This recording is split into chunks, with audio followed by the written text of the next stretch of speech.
Saya Intan Ratih Aprilia Huta Barat, NIM 2016-11082. Halo, saya Isabella Tri, 2016-11083. Saya Jasmine Hana Safitri, 2016-11084. Hipersensitivitas dentin.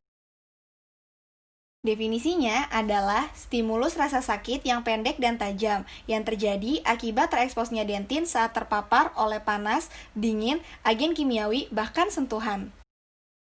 Etiologinya adalah hipersensitivitas dentin yang terjadi karena tubuli dentin yang terbuka. Bisa terjadi karena kehilangan lapisan enamel oleh karena atrisi, abrasi, erosi, atau resesi gingiva yang menyebabkan lapisan sementum pada permukaan akar terkikis. Selain itu, hipersensitivitas dentin bisa terjadi setelah perawatan scaling dan root planing. Indikasi perawatan HD. Yang pertama adalah hipersensitivitas dentin yang disebabkan oleh resesi gingiva klasifikasi Miller kelas 1 dan kelas 2.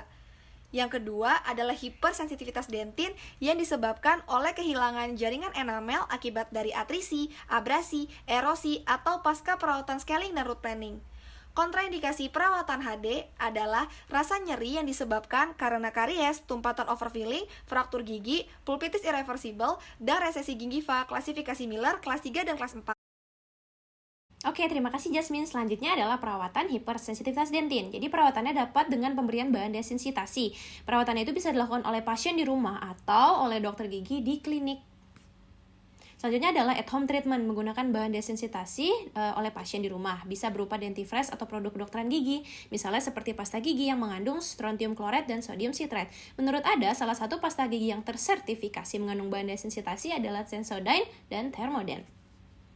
In-office treatment itu ada dua macam, ada yang non-invasif dan invasif treatment. Untuk non-invasif itu bisa menggunakan topical agent atau pasta desensitasi seperti oxalate, cavity varnish, strontium chloride, composite resin, dan salah satu bahan yang biasa digunakan adalah sodium fluoride gel 5% atau varnish 3M.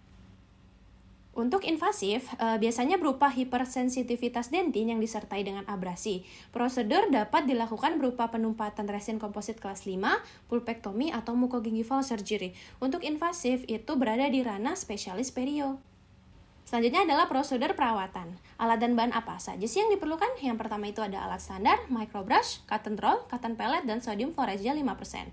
Prosedurnya yang pertama, mengisolasi daerah kerja dengan menggunakan cotton roll, lalu mengeringkan daerah gigi dengan diberi hembusan angin. Setelah itu, aplikasi sodium fluoride gel 5% dengan menggunakan microbrush ke gigi, lalu tunggu hingga 60 menit untuk setelah aplikasi topikal. Setelah itu, pasien diinstruksikan untuk tidak berkumur, makan minum selama 1 jam. Root planning. Definisinya adalah proses di mana sisa karang gigi yang berada di sementum dikeluarkan dari akar gigi untuk menghasilkan permukaan gigi yang halus, keras, dan bersih. Indikasinya sebagai tindakan preventif periodontik, inflamasi gingiva yang meluas hingga terjadi kehilangan perlekatan jaringan periodontal, poket dangkal, dan supraboni, pengangkatan mikroorganisme patogen, dan mempertahankan kesehatan jaringan periodontal dengan mengeliminasi faktor etiologi utama dari penyakit periodontal. Kontraindikasinya jaringan fibrotik, poket yang dalam, dan keterlibatan furkasi. Alat dan bahan yang dibutuhkan di sini ada alat kuret Gracie. Ada nomor 1, 2, 3, dan 4 untuk gigi anterior, 5 dan 6 untuk gigi anterior dan premolar, 9 dan 10 gigi posterior bagian bukal dan palatal, 11 dan 12 gigi posterior bagian mesial, 13, 14 gigi posterior bagian distal, 15-16 gigi posterior bagian mesial. Lalu ada Hughes scaler, chisel, sickle, dan file scaler, dan properiodontal serta alat standar. Lalu bahan yang digunakan povidone iodine, cotton roll, dan cotton pellet. Pertama, prosedurnya persiapan alat dan bahan yang sudah disterilisasi. Kemudian, ukur kedalaman poket dengan menggunakan properiodontal dan melakukan tindakan asepsis daerah kerja dengan cotton roll dan pinset pada gingiva di regio gigi yang akan dikerjakan. Lalu, kuret dipegang dengan menggunakan teknik modified pen grabs dan dibutuhkan tumpuan untuk kestabilan alat. Lalu, blade diadaptasikan secara ringan pada permukaan gigi. Blade dimasukkan dengan pelan ke dalam epithelium junction. Sudut kerja harus lebih dari 45 derajat dan kurang dari 90 derajat. Lalu, exploratory stroke dilakukan hingga kalkulus atau kekasaran pada permukaan ditemukan. Bila kalkulus ditemukan, lakukan scaling stroke dengan tekanan lateral yang kuat, pendek terkontrol, dan berulang hingga semua kalkulus terangkat.